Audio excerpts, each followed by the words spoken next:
Welcome to Trial by Wine. We take a closer look at crimes that highlight how fascinating humans can be.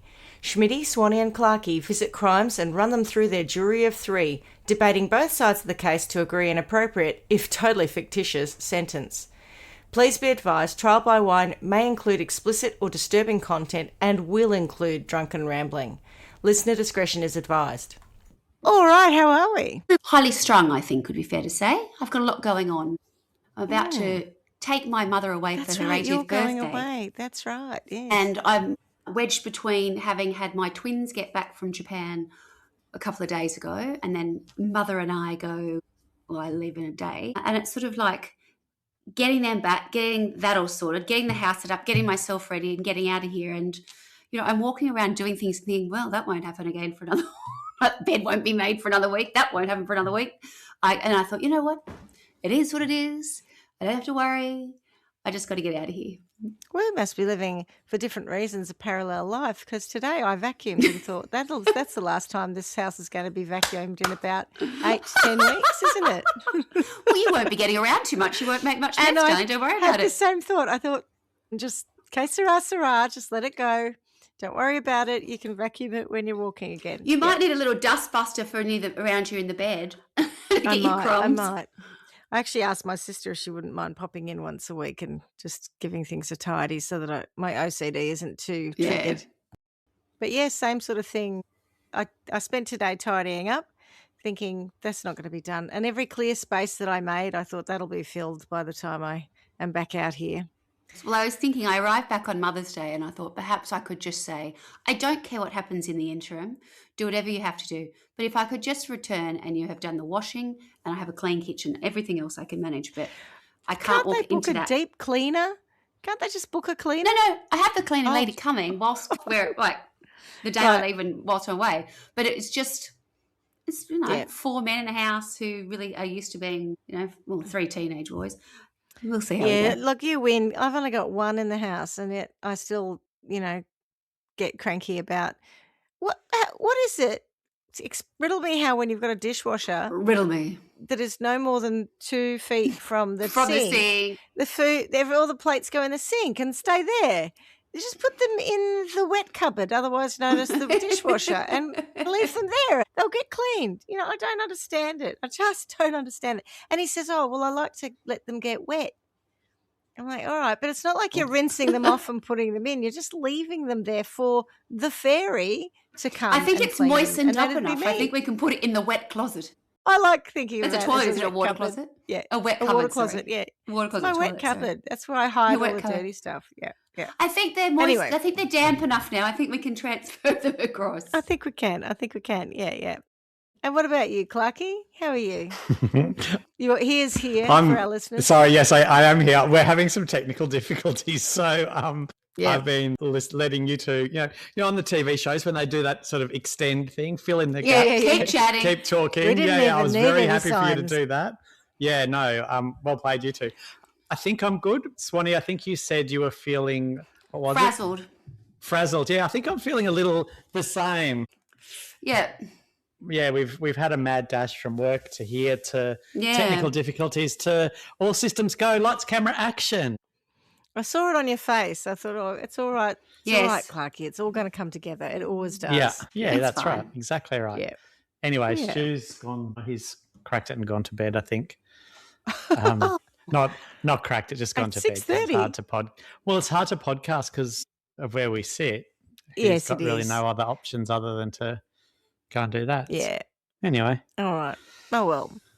I think he might win. He might win. He might find. Is it a cold night? Better night. It's not too bad at the moment, but the weather's been really weird. Some nights it's got down to kind of 3 degrees or whatever. Oh, and others rude. It's 10. So you never really know what you're going to get until you realise you're freezing. Where's your frangipani? Out the front. So we haven't had frost yet, but we've been very, very close.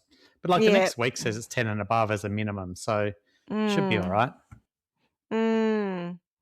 Yes, well, I've dropped all the bistro blinds around the deck in the hope that it will act like a conservatory and then I don't need to bring my frangipanis in. I think you called it a conservatory last week. I know, well, that's right. And I've been doing like gap filling and stuff and it's very pleasant in there during the day, but I'm worried about my frangipanis. I always am. And I think they're starting to think about being dormant because When I'm you say losing a few gap of the lower filling, leaves. you don't mean like Sally's no more gaps. You mean putting plants in the way of the gaps? Is that? No, there are a couple of bits because it's a bit complicated, as all things related to Tony are, but he's got a thing about the blinds flapping around. So he's run all these straps and he's screwed things in, and so the blinds are very well adhered in place, but there are places where, because of these straps, the connecting bits in the blinds, I can't zip them up. So I've had to put a secondary vinyl in to fill the gaps. It's just the sort of lunacy that we do.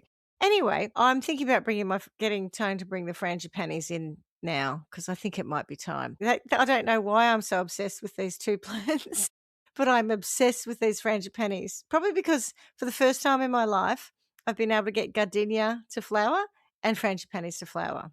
So, Oh, look at you. Oh, no, look Winning. at me, eh? Arcady.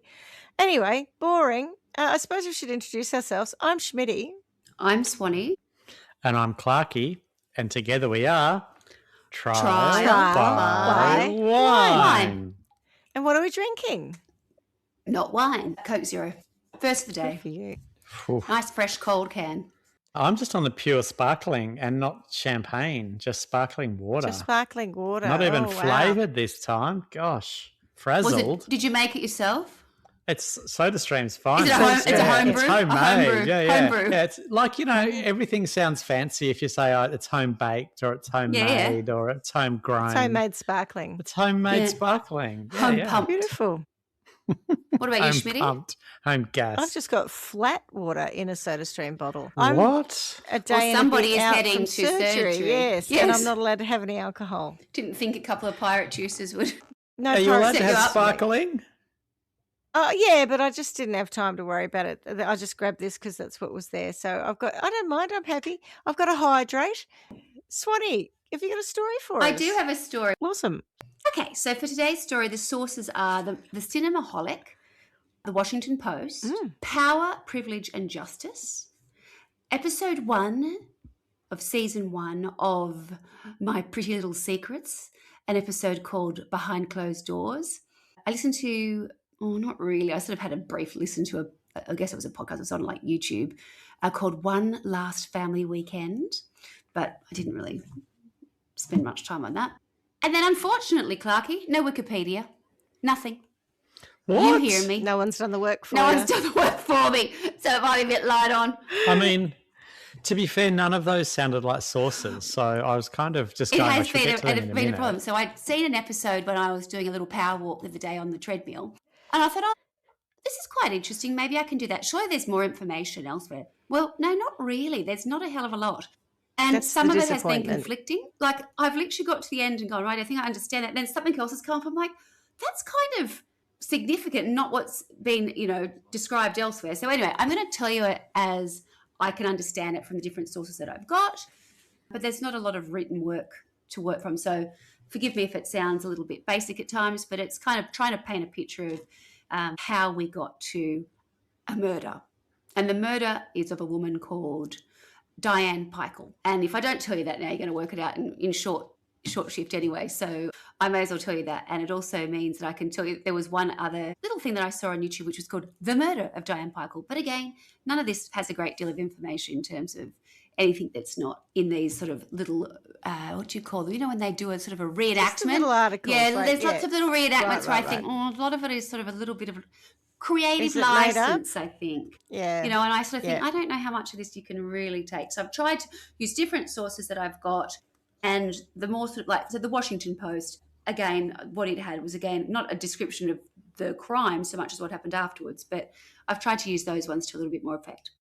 Anyway, so the crime is set in, the story starts in New York, and we're in sort of New York high society, and I need you to sort of take you back to sort of maybe early into mid-80s, and there's a couple that live there called Diane and Joe Pikul, and by all accounts, they are living a very sort of successful, fast life. He's a very successful banker. They're in limos and town cars. They've got a house in the Hamptons, and they're considered to be a very high-flying couple. And the crime is sort of set around the time of 1987 stock market crash. So on the 19th of October in 1987, after there being an absolute killing made in the 80s, the whole bottom fell out of the market, and it was the biggest day in trading, or the worst day since the Great Depression. And this crime starts a few days after that. So what I'm going to do is I'm going to take you right back to when Diane and Joe Pikul were young and give you a little bit of idea of where they'd come from and how they both ended up in New York and how they ended up becoming a couple. So Joseph Pikul was born to a poor family. Was he related to Fisher? No, spelt differently. Not Pikul. Pikul. I was trying to work out why I know that name. No, that's because when I first dawned on me. Saw the thing about the crime. I wasn't reading it, and I was thinking, how do I remember this? And I was like, it's Pikul, but it's not. It's actually Pikul.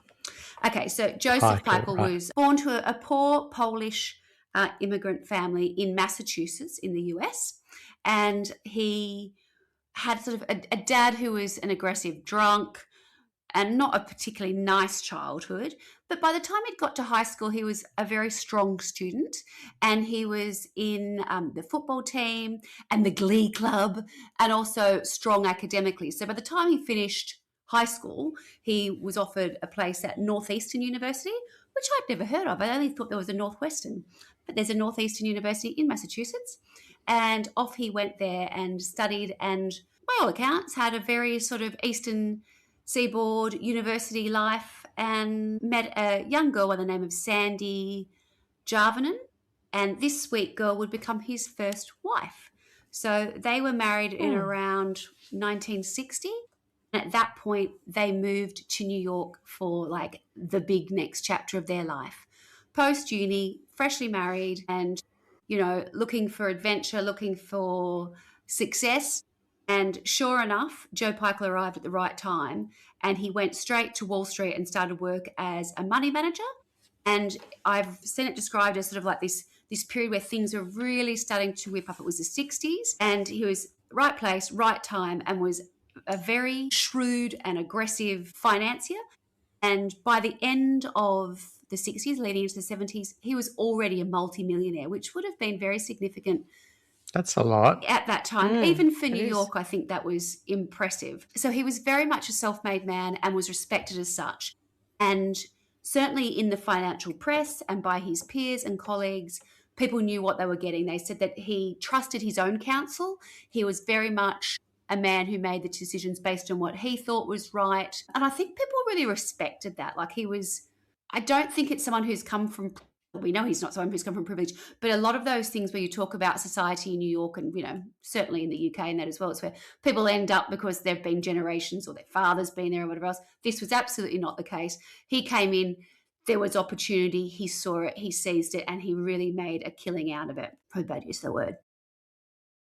He was such a wheeler and dealer that it was described as he would quite often catch the Concorde to London, and he would check out stocks there. So he was highly mobile. Fancy. And life was really good in terms of his work life was incredibly stressful. He worked brutal hours. The pressure was on. And whilst he was succeeding at work, it was putting enormous pressure on his marriage, and it was breaking down. To coincide with the success that he was seeing at work, he was drinking a lot. And with such long hours, a lot of drinking, he became quite violent. And I don't think he was particularly nice to sweet Sandy. And their marriage started to dissolve, and I think he began to drink even more. And actually, by the into the early 70s, I don't think things were quite as rosy as they had been at the back end of the 60s. He ended up starting to over sort of stretch himself, and I don't think he had access to as much money as he previously had. I think, it's the markets. They come and, there's highs, there's lows, as we well know. Yep. So where he had been riding high at the back end of the decade, as we sort of go into the beginning of the 70s, things aren't quite so rosy. And his drinking is becoming a problem. He's starting to be known for it at work. And he's starting to be known for the drinking at work, where they say he's turned up drunk. He's drunk at work. Yeah, right. And I don't doubt that there were probably a lot of people drinking at work in those days. think of that Mad Men environment, right? Scotch, they're going out for business, probably all men, that whole environment. But turning I up didn't say drunk turning is up drunk, different. just being drunk at work. No, so there's that. He's just at drinking work. Yeah, excessively. Okay. So, I'm sure you're probably allowed to drink at work. Okay. I don't know. But, it was becoming obvious and problematic. And there was starting to be incidents where he was starting to act out, and he had always had a bit of a temper, but it was his asshole. Correct. And a bit like that place where some of us would go to lunch and have shots of tequila and then go back to work. I never did that. I only went there at night. But I did sometimes. Hey, where was that? It was in Mount Alexander Road in Many Ponds. You talking about the Mexican restaurant? No, I wasn't talking about that. No. We used to just go to like any pub, but there was the Anglers Tavern we'd go to for lunch and have a couple of shots or something just to liven things up in the afternoon. Yeah, it was pretty boring. Yeah. Oh, God. All right. No, I was thinking about that place where people used to go have margaritas and tequila. And I know the one you mean. Sometimes we come had back a Christmas party there. Yeah, I cannot think of the name of it though. Anyway, I think people more at that place were known for turning up coked rather than turning up. Yeah, that was drunk. a bit later in our tenure. Yeah. So. Yeah. Oh, it was the 90s, Carla. It was the 90s. I'm always so naive to that kind of stuff. I don't know. It's always been one of those things that's been around me, but hardly ever come near me. Truthfully. Yeah. I was relatively naive to it, but then there was a lot of scurrilous gossip on the call centre floor. Oh. So, it'd be pretty, you'd have to be pretty stupid to not hear it at least. I wonder if there's many call centres. Oh, there probably is. I get the impression that there's a lot of cokes around, only from seeing it on Instagram when there's constantly sort of like little things about, double bay, like fake newspapers, and it's always about young guys out, who don't talk to you on at work, and they share a bag and all of a sudden they're best friends and all that. And I'm like, oh, I guess it's still happening, but I missed all that. A couple of years ago, I knew somebody who was having Coke on a Monday morning before she went to work. And where was she working? Somewhere fabulous? That was in a call. No, it was in a call center environment. So just. They must pay a lot more than they used to, don't they? It's a lot. Well, we had people in our office, Swanny. I don't doubt it, but I would. When we worked together. Do you not recall? No. And Ecstasy Tuesday? No. But in the morning too, Really? Oh, well, I can't speak about that, but like this friend of mine would do it before work. You're not talking MDU rats, are you? Yeah, because that's got no MDU rats. To get themselves going, Clarky, I reckon that's to straighten you out and get you moving. But there was a person who obviously would enjoy a lot of ecstasy and various recreational drugs on a Saturday night. Yeah. And then they'd be coming down on a Tuesday. Oh, my goodness. And they were awful. On a Tuesday, every Tuesday, this person was an asshole. And I remarked to another colleague of ours who was like, what is wrong with her? I'm like, it's Ecstasy Tuesday, mate. See, I was aware of it, and I didn't do any of these drugs, but I was definitely aware of it. Anyway. I always forget that need to take uppers to overcome the downers and downers to overcome the uppers. Yeah. Constant battle. Well, I don't think it was working for Joe Pikul. He was getting himself into a bit of a pickle. And on one occasion, a limo had come to his house to collect him, I think, and he got really aggressive with the driver and sort of roughed him up and said, he thought he was having an affair with Sandy, his wife, and he pistol whipped him. He had a gun. I think that was... He pistol whipped the limo driver? Yeah, because he thought he was having an affair with his wife. He was just losing his cool, and apparently that was only one of a number of incidents like that where he was just becoming really an arse. So he and Sandy divorced, and in 1976... Joe Pikul enters Alcoholics Anonymous in the West Village in his neighbourhood. So he lives in a nice little place. Good on him. And off he goes. And by all accounts, it was quite the place to be. Alcoholics Anonymous, AA in West Village, was full of high-flying execs. Yeah, good artists, networking. Alcoholics, models, fashion. It was quite the scene. But they were very supportive. But, it was a really conducive environment for people who were struggling with addiction, but to feel that they were part of something that they weren't totally foreign to. The people that were around them, they could understand, aspire to be like, or whatever else, so that they were dealing with the addiction is one thing, but they were also people that they kind of respected, admired, found interest in. It was part of that scene that was large in New York. It was just like a microcosm of it in Alcoholics Anonymous. Okay, so that's Joe Pikul and how he ends up at Alcoholics Anonymous in the West Village. Then I need to introduce you to Diane Whitmore. And Diane did not grow up in poverty. She grew up in a very comfortable, I guess you would call wealthy family in South Bend, Indiana. And I'd heard of South Bend, and I was like, how have I heard of it? Where is it? And the only thing I can look it up is it's the home of Notre Dame, like the university that has a big football team, and it's well known for being there. But other than that, I don't know why I know it. It sounds like it may be something out of a movie. Is Notre Dame like Notre Dame? Correct. It's just how you say it in American. Notre Dame, yeah. Yeah, they're a very famous football school. Anyway, so she had, I think I did see somewhere, and then it was never mentioned again, but I think her father worked for Studebaker, the car manufacturer, and at one point they also ended up in Detroit. So I think he was probably in management of cars, car parts and whatever else. So I think they lived a very comfortable life, but a very staid kind of existence. And I don't think that was what Diane saw her life being. She really wanted more, and she wanted to go to the big smoke, and she wanted to go to New York to become a writer. So she went off to college, I think, in the Midwest. And after she graduated from college, off to New York she trotted, and she also set up her life there, and she lived in Greenwich Village. And over the period of about 10 years, life didn't quite work out the way she had anticipated. I believe she had been married and divorced, but she had a bit of a drug problem. And I think it was a drug problem that related to a very heavy sort of social life. And she was also drinking too much. So she sort of got to a point where I don't think she was living her healthiest and best life.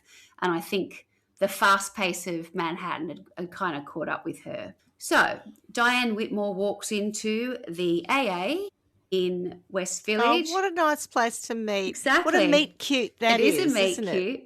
Where what is it? You had me at, what do they say in Alcoholics Anonymous? You had me at, hi, my name's Caroline and I'm I'm alcoholic. That's it. This is around 1976, I think. So I think she'd been there. She'd been in New York for about 10 years. And it's so strange because the way she's described when she's younger is, she's very beautiful.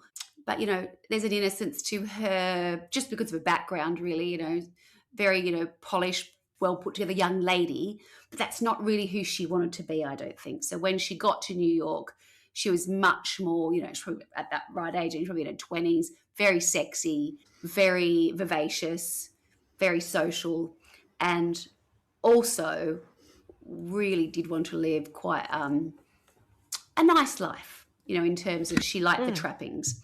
So when she met Joseph Pikul, she was kind of attracted to him. He was wasn't obviously, but he was older than her. He had been divorced, but he was successful and he was wealthy. And I guess they had this shared experience at the time that they were both living, a sober, clean, or trying to clean life.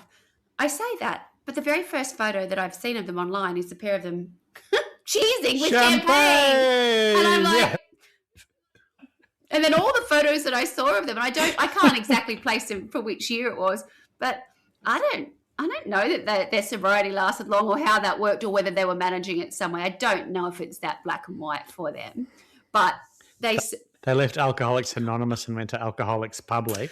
Yes, but they were certainly probably at their best when they met. And Diane's friends said, look, he wasn't particularly attractive, but, he was this sort of, they called him, master of the universe, this big shot on Wall Street. And she was hot stuff. And, they really got together and they thought they were pretty, or she thought he was pretty fabulous.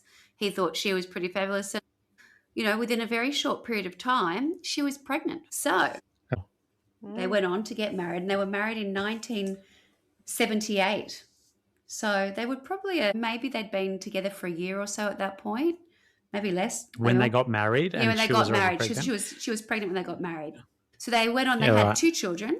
The first child was a daughter called Claudia and a little boy called Blake a few years later. And by all accounts, they looked like they were, a pretty ordinary, rich family. To give you an idea, they looked like they were out of like a Ralph Lauren or a, something of that time, very preppy, very sort of, these, lots of leisure wear, sweatshirts and, headphones, Walkmans, that kind of stuff. With these 2 really gorgeous kids. Did you see the episode of Kath and Kim when they walked down the street together in their parachute tracksuits? Yeah. That kind of thing. kind of look. Exactly that kind of thing. And at times you can see that she's got a perm, and then he's got the beard with the really 70s, 80s, oh sorry, I guess 80s glasses. They look like they're of that time. And then, when they're dressed up, they're probably just going out for gym, but they look really very dressed up, shoulder pads and jewelry and, beautiful cars and big hair. Correct. So they're living this life, and the kids were, going to daycare and then to private school like they were young. But, to the outsider, they looked like they kind of had everything. They lived in a home that they'd bought in the West Village, which again is super cool.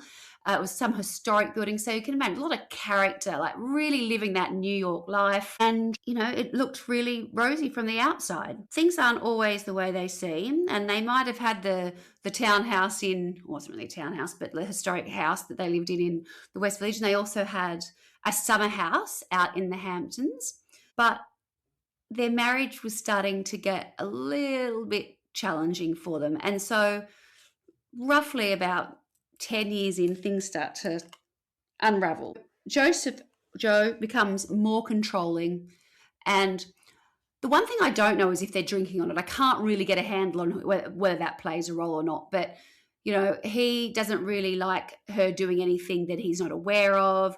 She's kind of just over it in some ways, and I think it's just another marriage that becomes a bit tedious. She's probably looking for some more excitement. God knows what he's looking for, but it wasn't on solid ground. And at this point, Diane makes a rather significant discovery. They're not allowed to go into the attic. It's one of those ones, where you pull down the stairs. He forbids her and the kids to go up there. They mustn't go up there. And so sure enough, of course you're going to go up she's there. going to go up and have a look. And when she gets up there, she finds... get a lockup, mate, if you want to hide shit. She gets up there and there's a suitcase, and she opens it. And inside this suitcase is a whole heap of women's sexy underwear, negligees, bras, pants, stockings. Some of it's hers, but some of it's not. But alongside that, she finds photographs. Are they in his size or... So alongside that, she finds photographs of Joe dressed up in these clothes in very sexy and provocative poses. And really, she said, it was so shocking because it clearly wasn't something that he had just started to do. Like, it was sort of catalogued. And then there were also videos, and there was one video where he's in her wedding dress in a bed that she doesn't recognise, and he might be masturbating while he's in her wedding dress. After the wedding. I'm really annoyed. I'd say about 10 years after the wedding, actually. Why do you say he might be? Well, he was. Was that because you didn't want to say it? Or because she's trying to be couldn't polite. tell? He was rubbing one out whilst he was in the wedding dress. So he gets sexual gratification of being in women's clothing. And what I found quite interesting was there's been so much development, shall we say, since the late 1980s in that whole territory, that I think I'm correct based on what I've seen. This is not someone who's transsexual. This is a transvestite in the old-fashioned, what we grew up with sense of what it is. Someone who dresses up sweet as a woman, but is a male. Doesn't want to. I don't know that he does or doesn't want to be a woman. I don't know, and I don't know that was discussed at that point. Clothes. Yeah. Could just be a kink. Correct. So yeah, sounds like it. Yeah, so I think that's because there's no, sorry, correct me if I'm wrong, but is there any evidence of him having homosexual relationships? No, there isn't. There's so he just likes wearing ladies' clothes. And what we find out is that he's actually takes a separate apartment, not too far away, and I don't know that he even has anyone there, but it's where he has his space and where he can dress up as a woman, and it's where he takes. Hang on. Yeah. So now I'm really confused. Yeah. Don't go upstairs because you might find my secret stuff. But I've got another apartment. I think he then takes the Now apartment. you know about me. I'm going to take an apartment. That's the one thing I don't know. Sorry, he took the apartment afterwards. I don't know that that's necessary. I don't think that that's actually. I thought that's where the bed was that he was in. Yeah, I think you're right. I think that it already exists. I think the photos were taken at the other place. So you are right. So there was something there, but there was other stuff like so. Why would you bring he a took suitcase other stuff? Just convenient. He probably had that up there. But I mean, she's putting the photos up there from the other place. I don't know that absolutely, but my understanding for when he needed to get his jollies off looking at them. Yeah. He didn't have to go to the other apartment. So there's a little bit of confusion around when that all happens, but upshot is he does end up, if he doesn't already have it, he does end up with a second little apartment that he takes himself off to. And then there were photos and videos of him. I mean, and I don't know what was worse. I think seeing the photos of him was one thing. It's actually the reenactment where they don't really have a lot more to show you. So they continue, you know, when a reenactment and they're stringing it out and you just go, yeah, we've seen that shot. Yeah, we've seen that. And you think some poor actors had to stare longingly into it. It's so cheesy. I don't think it would actually be like that. But that Wander around in a leather miniskirt and, well, not even that much. Suspenders. Oh, it's just making me think of... Not the real wedding dress. Yeah. Oh, no, what is it? No, I can't remember what the dress is. The dress... No. Oh, yeah, when he's doing the vacuuming. Freddie Mercury does the vacuuming. And I want to be free. I want to break free. That's it. Yeah. Anyway, so Diane's not pleased about this. And I think it's twofold. I think part of it is you're hiding something from me. But I think actually, given where she's at in her marriage, it's more like this is not going to become public because... this will destroy you. It will destroy our family. This is just not something that needs to be out in the public domain, right? So she's not happy, and she starts saying, also to your point about how much has changed in the last 30, 40 years. Totally different environment. At that time. Oh, God. No. It is so different now. Like even in our, last 10 years, last 20 years, so different. It's like, oh, well, do it if I can want to do. Like I don't think people care as much. They just don't. And it's so much more well known and we understand that that's just the way it is. It's not affecting anyone to just get on with it. So what she does is she goes to a divorce lawyer. So they start talking about, they're going to, obviously split up. This is not great. I'm unhappy. He's unhappy. She's unhappy. They're fighting all the time. It's not ideal. She goes to a very successful divorce lawyer and she starts talking to him about getting divorced. But she says, I'm not ready to leave him yet. And the reason she's not ready is because she doesn't want to be financially vulnerable. So she's willing to sort of keep everything calm and work out what she's got to do and also set herself up. She's not just about to walk out and have nothing. That's just not who she is, right? She's got this very lovely life that she wants to maintain.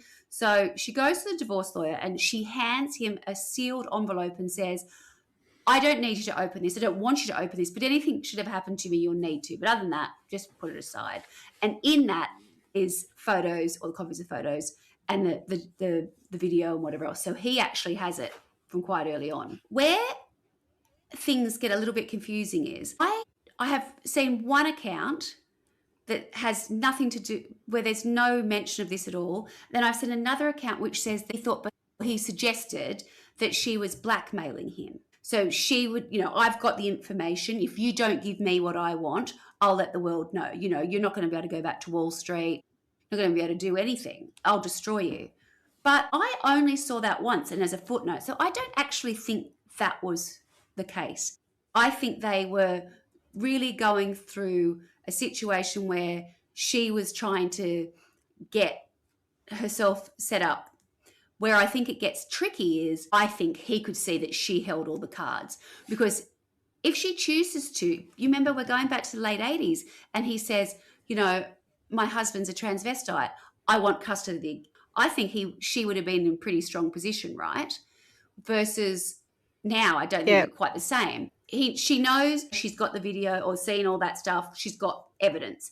He's concerned about his, career and, of course, potentially losing the kids. So actually, I think he just becomes really quiet, pressured to a point where he's terrified about where this is all going to end because it's not looking good for him. He doesn't feel like I think he's got any cards. What she does is she goes and gets a job. So this doesn't happen like in a month or whatever. This is over probably 6 months or else. And she goes and gets a job at a magazine called Harper's Magazine.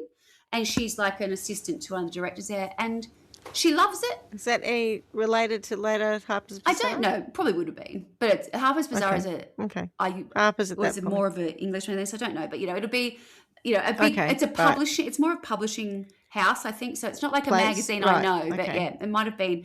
But it was a very glamorous job. And, she really loved it. And she was very well liked and she was very good because she'd always wanted to be a writer and she'd done it before. So she thinks, rightio, I can't do this, be dependent on a guy again. I need to get my act together now. So she does she starts doing a short story, fiction writing course. She's working at Harper's Magazine. She's getting some money together. She's trying to sort herself out for when they do separate so that she's got a bit of life. And I think that instead of seeing that as a good thing, he didn't like that. He also thought he was losing more control and that she seemed to be like kind of getting on with it and creating a new life, a new sort of channel for her to sort of take.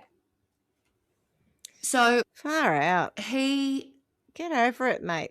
That's exactly what she's doing, isn't it? Yeah. And that's quite okay. It is. She's like, correct. I need to get on with my life. I can't rely on him financially.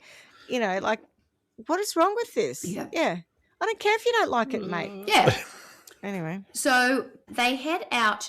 Now, this is where it all starts to happen. So as I said at the outset, on October 19th, 1987, the stock market crashes. And just a few short days after that, the whole world is spinning and Joe and Diane decide to take the kids out to Amagansett and they're going to work out what they do with the house. They're going to sell it, who gets what. And she tells a girlfriend that day, who she was actually supposed to have caught up with that night until the plans changed, that she's doing that. And she said, I think it's a stupid idea. You shouldn't do that. And she told a lawyer as well, because she'd been, I don't think anything was secret. Like, I think he knew that she was seeing a divorce lawyer. It was all, we're heading, this is the path we're on. There's no haste to move out tomorrow, but, clearly this isn't working. So they take separate cars and he takes the kids down first. And Amagansett is in the Hamptons and it would take a couple of hours to get down. Like you go down the Long Island Freeway onto Long Island, and the Hamptons is sort of the lovely part at the end. And so he gets there, gets the kids organised, gets them to bed, and Diane doesn't even arrive until just after 1 a.m. And then it's the next morning. And the next morning, the kids are woken up by their dad, and he says, look, Mum's not here. Mum and I had a bit of an argument, and Mum's gone. But don't worry, we just need to take a little trip in the car. So they go and get into their, I guess you would call it a station wagon, like the wooden paddling kind of thing. That whole National Lampoons. Correct. Like they go and get into Ford that. Or something. Yeah. And first stop is the Amagansett hardware shop. And I've actually been in this exact shop because I know we had to buy stuff there. And he goes in there and he buys rope, garbage bags, cleaning materials. Oh, there we go. A wheelbarrow and a shovel. Duct he tape. spends over $400. This is like, I remember in the late 80s, over $400. Yeah, that's a lot. Yeah. And then when the clerk says, let me help you pack your boot, he will not let. He says, no, don't go near my boot. No, don't go near my boot. Just place it outside. I'll pack the boot. And he was very funny about that. At that point, Joseph then... It's a station wagon. Yeah. Because I grew up with station wagons. Correct. Yeah, how are the kids not seeing? Because they're on a panel. I bet they're on a bench seat in the back. No, he had them both in the front with him. And he had, because it On was the a bench bench in the seat in the front. front. Yep. Yeah. And poor Diane. A blanket or something over the She has back. been wrapped. He had her I think he tried putting her somewhere else overnight and then didn't work. So then he's gone and got her, put her in the back. So kids don't know. But then so she's wrapped up in something. Yeah. At this point, Bloody hell. he then starts to head to upstate New York. So he has to get off off Long Island kind of thing, and then head up through, like you go beyond New York and then up. So, you always see it in movies, upper New York State, where it just all of a sudden it's all green and countrified. It's all bushy. Yeah, all bushy. That's bushy, a good but, foresty. Foresty, yeah. So as he drives up there, he calls a friend that he went to uni with who he hasn't spoken to in a decade and says, can I ask you a favour? Can you look after my kids this weekend? As you would do. What? Weird. Weird. What does his friend say? Well, he said yes. So these Mate. kids were so gorgeous that when you see children that are just totally blonde, two total little blondies. I think they were like 8 and 6 or something at the time. So takes them. So he's never met them, and can you look after? Yeah, I don't know what Can I he's just leave my children with children you? who've never met Yeah. you and I haven't seen you in 10 Yeah. years? Can I just leave my children with you? Again, Weird. is that of the times? I don't know. Anyway, he agrees. No, I don't think so. So he goes upstate and he drops Claudia and Blake off. Then he does another, I think it's 2-hour round trip. He goes down beyond New York to Boston or near Boston, where he turns up at Sandy, his ex-wife's house. And he says to Sandy, can I just, could I just bury something in your backyard? No, you may not. He does not. He totally does. A pet dog that died, and I've got nowhere in New York to bury it. And I don't know what did she say? She ends up saying no, but I don't know how she survived. I'm surprised he didn't kill her, but she says no. Bury 2 things in your backyard. So then he heads back to New York City with Diane still in the trunk. A trunk? Is that what you call it? The boot. I don't know what you call it. The boot, yeah. Well, if it's a station wagon, it's the back bit. Yes. So if I'm correct, this is now, I don't know if it's now Saturday night. They went Friday night. This is either Saturday night or Sunday morning. I don't know when but he does call and he makes a false missing persons report saying that Diane's missing. But, it's early hours, so no one's really, and he suggests that he thinks she's having an affair and that he found a condom underneath but I never know if it never says whether the condom had been used or was in a packet. I don't understand what state that was in, but that at the house in Amagansett he'd found that and he believed that she was having an affair. So he's like, oh, maybe I reckon she's just run off. And they're like, yeah, she'll come back. Don't worry, she'll just run off. So he stays in New York. Sure. And then the next day. No history of doing that. Has 2 children. Who lodges a missing persons report and says, I think she's just run off though? A murderer? Someone who called. Surely someone who's drops trying into their ex-wife and go, please, can I just bury something in your yard? For me though, if the police are taking down a missing persons report, and the person is saying, oh yeah, but they're probably just run off. Yeah. Go, well, why are you here then? It's a red flag to just go. Don't try to then come up with an excuse. Don't look too hard. I just need something on paper to say that. Yeah. I don't know where they are. That's exactly it. Yep. I think as a police person, you'd be going, this is sus as I really should be looking into this. So then on Monday morning, he calls the kids' schools and tells them the kids won't be in. And he heads up to collect the kids from old uni mate upstate New York. Random mate. Is Diane still in the back? Diane is at that point still at the back. So what he has to do is they don't know if he panics or he just... What month is this? We're into like 3 days now. So Friday, Saturday, yeah. Is that warm? No. What weather is that like? It's getting cold. Getting cold. Oh, God, I didn't want to... Yeah. Yucky. Like Halloween, become autumnal. We're bordering on seepage, aren't we? It's gonna start leaking soon. Well, he did get some plastic bags, so hopefully he double wrapped it. Double bagged her. But so on the way to collect the kids, he's like, right, well, I've got to get rid of her now. The kids can't get the car with it. It's time's up. Because it's getting a bit smelly. And this is where they don't really understand why he left her where he did, because it was not particularly well concealed. He kind of just pulls off on the state through road. So on one of these big sort of, not really a freeway, but a major highway, he just sort of pulls off and dumps her body not far off the road. I'm sorry. Like in a trench or anything? Sorry? A ditch. Yeah, that was it. Like as it just, like as the road goes down, ditch. A drainage ditch. I think I got lost. Has he picked up the kids now and he's dumping the body? Now he can go and get the kids. I know he's on his way. Now he's on his way. Sorry, I just wanted to check. Yeah, right. Okay. To your point, now that the body's in the drainage ditch and he's on his way to get the kids, he stops off at like a fuel station / car wash and he goes in and it's... We were laughing at this before because it was $9 for like an everything you can wash. It's like that must cost a lot in a day.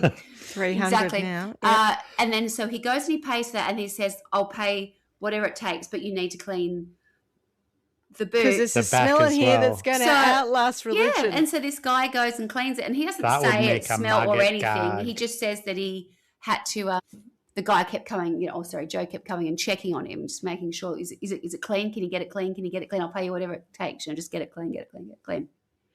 So... And he's like, I don't know, I smoke 30 a day, I can't smell a thing. Yes. So, who knows? It's a fuel station, don't know. Anyway, so at the same time, he also goes and throws something in the dumpster and off he goes to get the kids. Murder weapon. So after they've left, the guy, everyone's like, oh, who was that guy? He was a bit strange.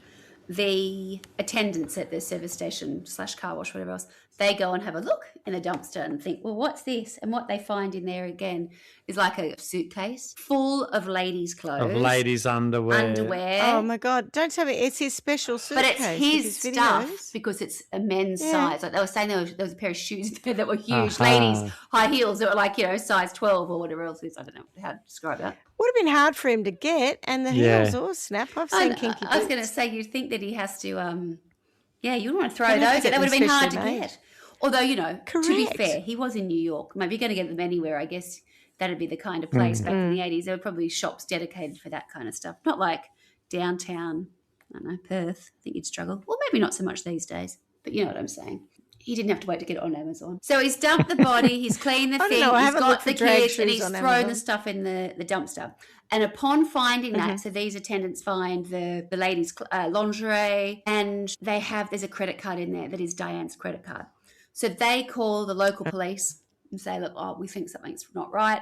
And, of course, then they end up calling through to New York City because her address is linked to the credit card. And they go, that's kind of interesting. And they're like, well, what is odd is the fact that, from what we understand, Diane Pikul's described as a very petite, very fine woman. I don't think that those clothes would even come close. They sound like they're too big for her. So there you have it. So that's happening. So they're obviously starting to think, oh, okay, they'd already made contact. Because remember, he'd called originally, and they're now saying to go, this is not looking good for Joe. Then on October 29th, where is it? In that drainage ditch beside the New York State Thruway's northbound lane, about 3.5 miles south of the Newburgh exit, a light equipment operator with the state authority discovers Diane's body. He comes across. It's quite extraordinary. Yeah, he comes across the corpse. Because I know you say that where he's put her isn't but still particularly well hidden, and you're right. But there's so many miles and miles and miles of drains and ditches off the side of highways. You are absolutely right. It is kind of unusual. Like there's a girl that was taken in England, Melanie Hall, and she was taken from Cadillacs or outside Cadillacs. Yeah. We used to go to, in Bath, and they found her remains eventually, and they were same sort of thing, that she'd been bagged and put in a ditch, and she'd been there for something like 10 or 11 years from when she disappeared. We did think when they found her. And she'd been there all that time, right? Yeah. And eventually was found by someone, I think, cutting the lawn, and went, what are these bags? And there were bones in them. I just can't believe that she was found so quickly. I think it's really unusual. That quickly, and the only reason was, well, not the only reason. I mean, yes, you said there'd be miles and miles and miles, but the reason he was there on that day was because there had been quite a nasty storm the night before. So they'd gone out to clean up after the storm. So they find her body. Say it'd been a nasty smell. No, there's no talk about a smell anyway. The medical examiner observed that she had died of strangulation and blunt force trauma, indicated by multiple bruises on her body. So they call Joseph in, they tell him what they found, and basically over a period of several hours, they kind of break him down, and he's just bitching and moaning about it, telling how awful she was, how she was a bitch and she was mean, she was this, that, the other. By all accounts, at about 1 o'clock in the morning, and they say to him, how did you do it? And he gesticulates that he strangled her, and he says, you strangled her, the detective, and he nods and says, yes, you strangled her. Yes, I did. So at that point, they're able to arrest him. And at this point, they say to him, we need to strip you, and we need to check for any marks on your body, any signs of struggle, etc. And he refuses. He's like, I'm not getting undressed. And they're like, you have to. And if you don't, we'll do it. Best Eve Salon knickers off and me. If you don't, we'll do it for you now. If Saint Laurent. And sure enough, in front of all these, big blokey policemen, he strips down, and underneath his business suit, he has on a bra and pantyhose and ladies' panties.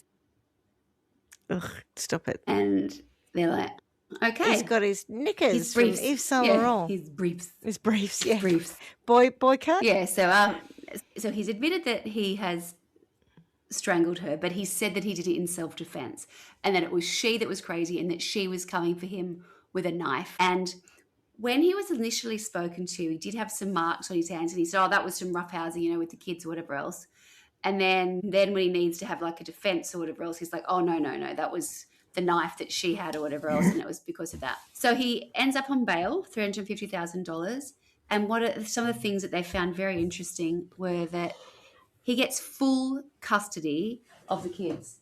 He gets full custody of the kids because there's no proof that he had abused the children. So that was what they looked for apparently in the New York state law or whatever it was. So, and people would argue that, surely murdering their mother is abusing the child, but no, so the kids were with him during this stage. And whilst he's waiting to go to court, he gets married again. So he's been charged with the murder. Yep. Let out on bail to look after his kids. Yep. And then got married again. Yeah. So he marries a woman called Mary Bain. And I've seen footage of Mary, which I'll go on to describe in a minute. But then there was no sort of suggestion as to who she was. And then I've read somewhere that she was maybe a neighbour. So that's how which would make sense if they knew each other. Maybe she was from Amagansett. And I've seen like his attorney or something interviewed, and he walked in and said, I'm getting married. And they're like, hey, I'm not sure that that's necessary. That's a good look. Not optically, I don't think it's going to do anything really going to do you any favours. I don't think that's wise because of where Diane's body was found, the trial will be happening in upstate New York. It's not happening in Manhattan. Upstate New York. Right. So the idea is that, when you're going up there, those people don't like, Manhattanites or yuppies or whatever you want to describe them as. Or murderers. Or anyone who's coming to their community and creating this kind of problem. So they're like, you need to tone it down kind of thing. You don't, dial it down. We don't go and get married. Anyway, so he went away, and then this guy who's being interviewed said, and 2 days later I found out he'd got married. And then I'm less worried about him in that situation than I am her. Mary Bain. If you like it, then you should have put a ring on it. She's like, come on, put a ring on it. And, I did read in one place, and it's just one of those things where you don't really know whether it's true or not, but was that she left her wife and kids to marry him. Her wife? Her husband and kids, yeah. Did she? Yeah. So it wasn't like she'd been sitting in the side wings waiting desperately for a chance. Years. I don't know. I just got no idea how that all worked out. She's been in love with him for years. And he was vulnerable and she had her opportunity. Yes. I guess. But he's just been charged with murdering his ex-wife. What's the rush? Still wife. They weren't even divorced, were they? Well, they went to talk about being divorced. They weren't divorced. She's just dead. Yeah. I don't know how that all worked. Yeah. Killed his wife. But I only know this because the footage of them arriving at the courthouse, whatever else, this is like, his team talking, saying, look, we've spoken and said, Mary, we're not sure it's such a good idea if you attend or whatever else. She's like, okay. And Mary, it's, again, really not a good idea to attend in a full-length mink coat. And she's like, oh, right, okay. So they said that the first day she didn't wear the mink coat. She did something else. After she arrived, she took it off. And the second day she arrived late, made an entrance and turned up in the full-length mink coat. God, driving everyone crazy. Yes. So the whole thing became a bit of a palaver in the sense that they were not allowed to. His team spoke to the judge and said, right, there are these photos of him dressed in a woman's clothes. He's showing this. You cannot have this jury know this because a local kind of parochial jury they'll find him guilty immediately. Won't even have to say anything that he did. They just will not. If there's an old grandma and someone who's kind of, most of the population at that point, they'll just go, nah, he's guilty. So all of that information was not shared. None of it was. That was not part of the testimony at all. That was never shared in court, that he was a transvestite or that he had been photographing himself or filming himself. That was kept off the table. It was more just, okay, well, this is what happened. They're saying that he was saying it was self-defense. Anyway, he wanted to go on trial. And they didn't really want him to, but he did. And then the day that he was due to go on the stand, he didn't turn up. And then Mary arrives with him and says he can't, he's drunk. He's been drinking vodka all night, I think. So they go to the judge and ask for a bit of a delay. And he's like, absolutely not. This has got to be wrapped up. He has a pot of coffee. we start in an hour or whatever else. So he took. It's a line of coke. He took us down, and he was still drunk, and he was a mess. So he's drunk and had a big hole of coffee. He was just pinging off an the idiot. caffeine. So everything that they had, rehearsed for him, it was just diabolical. A mess. Yeah, just all over. We're just going to say, look, he probably did do it at this point. Like, our defence is so shot by this. There's no way we're coming back from it. Let's just go, no harm, no foul. He did it. Yeah. We're pretty sure. Can you imagine him slurring his words and fucking Yeah, just she's a bitch. He did say stuff like that. She had it coming. She was a she was a bitch. And this stuff that was like they had got his team said they had him so rehearsed and planned, and yes they do, get them ready to go to trial. He said, it was just a train wreck. Train wreck. Yeah. So on this, in March 1989, Joseph Pikul was found guilty of second-degree murder of his wife, but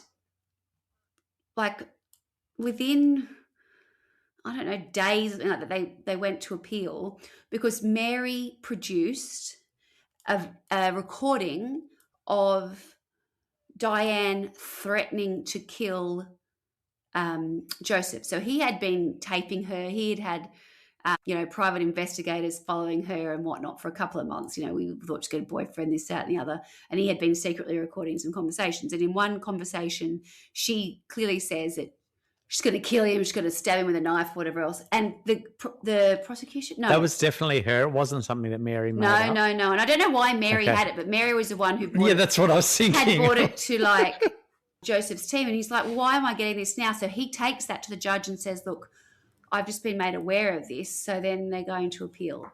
So that is shortly after March of 1989. And then June 1989, so a couple of months later, 3 months later, Joe Pikul dies at 54 in hospital of AIDS. So what? Yeah. So there's no suggestion leading up to that she knew, she didn't know. There's no mention of it. It was literally like a footnote at the end of the documentary that I watched. I was like, oh, okay, fair enough. But then, remember how I said I read this conflicting thing? I found this other article that said that was something that she was blackmailing him about, which I guess would make sense. But this never came up in the trial. No one knew.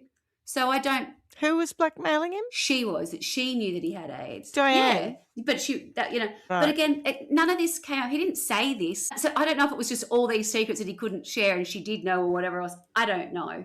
Did he know he had AIDS? I don't even know that. Because in all the stuff I'd seen. So it was just this one document of one article that I read, which was in. Because what year was it that he died? 89. So it wasn't a good time to be saying that, that was happening. Not like it is now, it's fine. But so this is one article, this is in the Cinemaholic. It says, Joseph claimed Diane had found his secret in the spring of 1986 while cleaning his stuff and discovering women's undergarments in his suitcase, right? So we knew that. The pictures and the tapes of him in lingerie. Accusing him of probably infecting her with AIDS. Considered taboo back then. He alleged she demanded divorce, full custody of their children, alimony and child support. Joseph claimed Diane threatened to blackmail him with the pictures if he did not comply with her demands. That never came up in anything that I saw anywhere, in all of the little documentaries and things I saw. It's kind of like someone's made that up or put that in, like they've built that. Do you know what I mean? Because he'd never mentioned it. She'd never mentioned it. No one knew anything about this. He dies, they call and they say, look, he's actually died. No one was expecting him to. They think it's, AIDS-related complications. So I think he died quite quickly. But there's no suggestion anywhere else. And then I just read that one thing and I went, oh, I don't think that that's true. I think that's someone creating a little narrative around that because that was that last little bit that happened. Anyway, so Joseph dies. But what is interesting, and this is the end of my story, is his conviction was vacated in August of 1989 due to New York legislature because the appeal was happening, but there hadn't been a decision made before he died. So everything gets wiped. So he has a clean slate, even though he did actually factually murder his wife. But because they were in that appeal. Because he was going to appeal. Because he was appealing and then he died before they could get before there was a.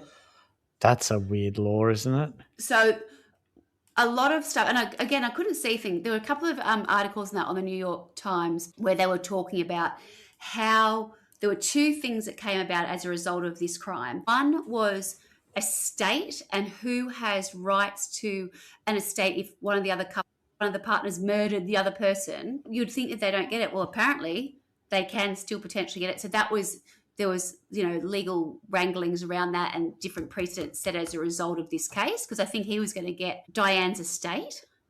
And then there's this other piece which was, about the fact that he'd gone from being convicted for second-degree murder. He was appealing it based on a phone call conversation. It was in the process of being appealed. I mean, as I said, he was only he hadn't been sentenced, but the verdict had come down in March of 89. He died in June of 89. And by August of 89, it was all done. God. It's bizarre, isn't it? It is. It's very frustrating, I think, to think that, sometimes or quite often actually think the law is, I don't know, just maybe it's not always built. You think that it's built to protect people, but sometimes it just doesn't. And the one thing I've really tried to find, I can't, is what happened to the children. Don't know. I can't find anything. How old would they have been when he died? Probably about 10 and 8, I think. Yeah, right. If that. 8, 6, maybe, 9. Maybe his mate from 10 years ago took him. Oh, well, mate, next of kin. Yeah. You're the closest to him. Right. So that is a story. There's a lot in that. Well, it's strange. A lot of sort of, I don't know, very unusual people, I think, who I've read somewhere that it was described as perversion and madness. I don't know if that's necessarily the case. I think maybe that's how you would have viewed it in those days. I don't think you would anymore. Yeah. Now we I think go. that's a headline from that Correct. time. It's so strange how this story how it's aged. It is so much a crime of its time, in the sense that, if stuff happened like that now, I don't know, just those things wouldn't be. I do think it's madness to go to your ex-wife and say, can I bury something in your backyard, to be fair. I'll be honest with you. When I was listening to this story, Jeremy walked through when that part was playing and he went, "What? What did I just hear?" And I went, "I know." And then he was doing something near me. He goes, "I just heard that. Are you re-listening to it?" I said, "You've had to re-listen to it because I don't actually believe that's what I heard." Yeah. That is...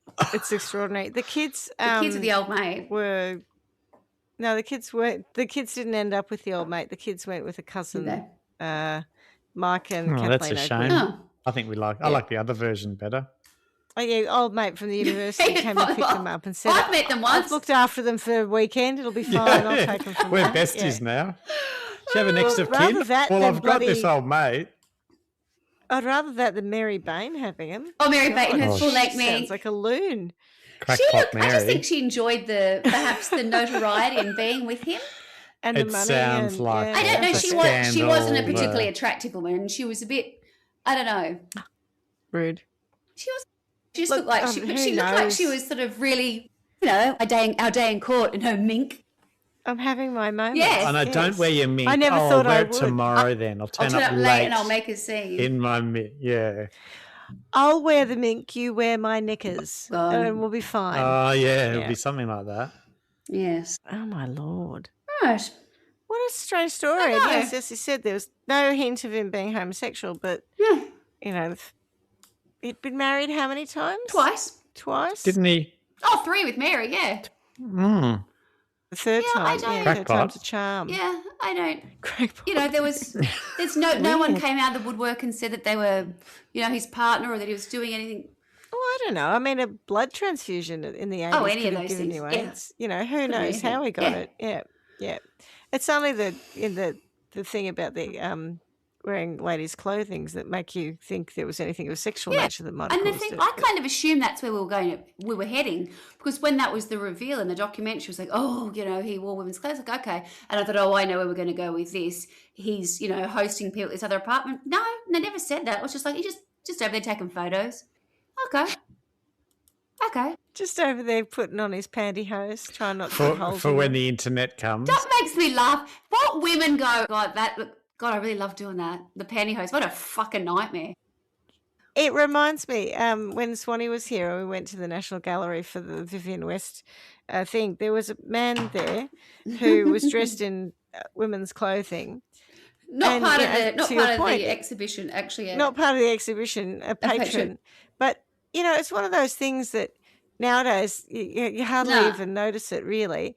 And the only thing that drew my attention was he had these nice tights on.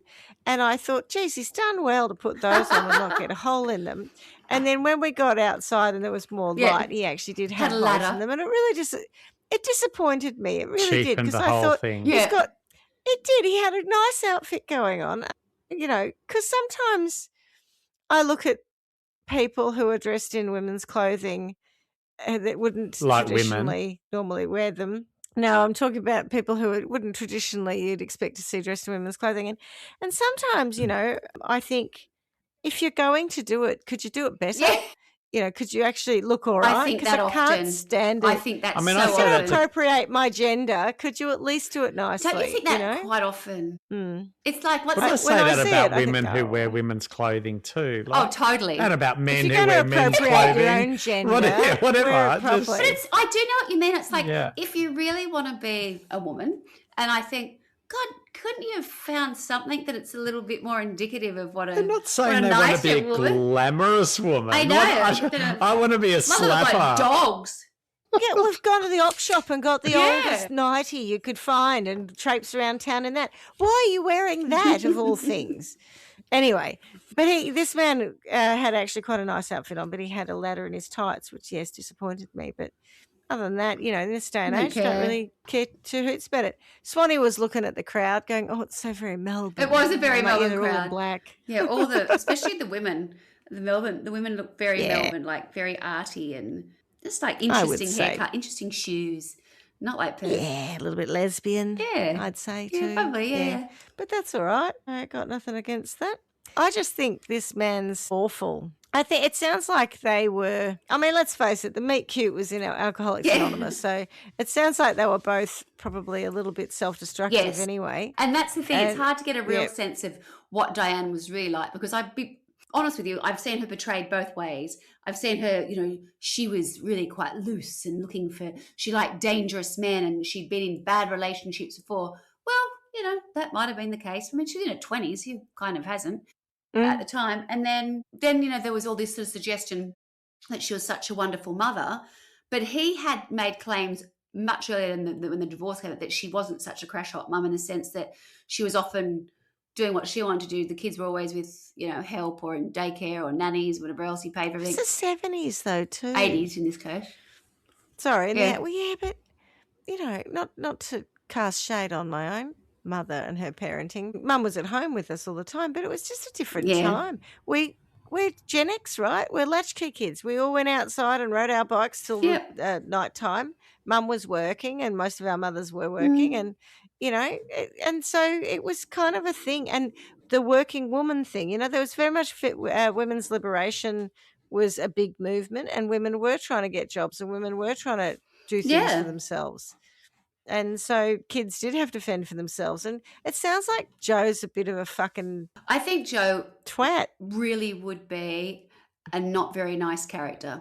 I think that he sounds awful. He had become successful as a result of those traits which are valued in that environment, or certainly in those days. So he's lauded and successful in one respect. He's got this sort of tumultuous kind of relationship with alcohol and how he deals with women, and then you add on like the fact that he's got this secret, and then you put all of that together, and I imagine it probably just a bit of a ticking time bomb. It was too much of a liability to have that about, because it was going to get exposed somehow, right? No one sits on that forever. He was probably just thought. Imagine wearing your ladies' knickers when there's a chance the police are going to pick you up. Yeah. So it's still that's the other bit I don't get is like, why would you even be, I don't know, putting yourself at that risk? It was quick, wasn't it?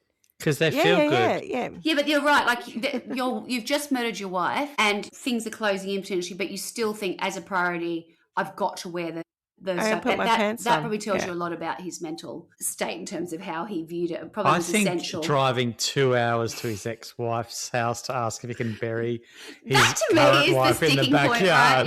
Yeah. I can't get past that. Come on, Swanny, it's come not like she on. lives just around the corner. He's Yeah, driven it's for pretty bad. 2 hours. I don't think they had a great relationship. Remember, they'd got divorced and he'd beaten her up Like- and been a bit shit to her. I don't think he I was mean, come on, likely- mate. Likely, if he didn't go to ask her a favour, she'd say "fuck off." Let alone, Can I bury something in your backyard? And by something, I mean someone. Isn't that bizarre? I think for my sentence for him, because I think he got away with it entirely, he needs to not die and he needs to go to jail. Yeah. I'm not comfortable with his posthumous pardoning either. Isn't that strange? No. Well, it's because they couldn't pin it on him, but that's the Well, thing. they It's did. like I'd rather... Just because he appealed it. it doesn't mean True. he wasn't Yeah, found true, guilty. actually. Yeah, that was nonsense, actually. You're quite right. All right, well, yeah, no. He's certainly not Yeah, pardoned no. by me. Yeah, no. Yes, his Very conviction Australian. was What vacated about- in August 1989 due to a prevalent New York legislature that required the appeal to be decided before a defendant's death. Hang on, go back. The appeal or his appeal. To be conviction was decided vacated? before his death. The appeal to be Weird. decided. Yeah, because of the appeal. Yeah. So it was like the Just other the thing fact didn't that he matter. lodged Been an appeal. convicted. I Tough think they shit. just go, now that he's dead, don't speak ill of the dead. He's dead. Doesn't matter well, anymore. I mean, We'll just let it all go. Gosh. What about It's a you, lot. Clarky? It is a lot. I don't really get Fair it. enough. I don't know. I don't know what to say. I It don't. was rather bizarre, wasn't it? What? What even happened here? I I don't know. don't. I know what you mean. Sorry. Which one? It's just mental. What do I do with that? I'm so glad you agree, because that was the kind of thing, like, you know, when you do a story, you think, oh, I'll find something that'll make sense Here's of that, the bit. or there'll Yeah. be a motive that connects this to that. No. This will make everyone then- angry. This will do. Yeah, and every time I would see a bit more, I'd be like, oh God, that just complicates things more. And honestly, that bit about when then he approached his ex-wife, he drove the round trip down to Boston and then approached Sandy and asked her to bury the body in the backyard. And at first he didn't tell her what it was. And in the end, I think she worked out what it was. No, you can't bury Diane in the backyard. I don't know if that's He true. gets bailed, and crackpot Mary says, "Hold my beer. This story's not done." Yeah. She says if I had a bigger garden, you would have been able to bury her in I've there. Yeah, got plenty for of sure. room.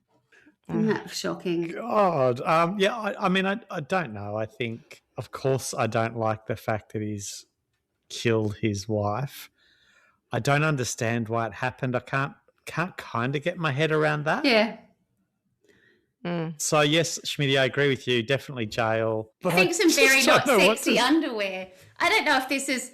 Do you know when I just think The I don't know Nancy if I- gets fancy yeah, pants. I don't know if I'm allowed to say this in this day and age, but I think getting him some, like, because it was all lacy jazz, of course.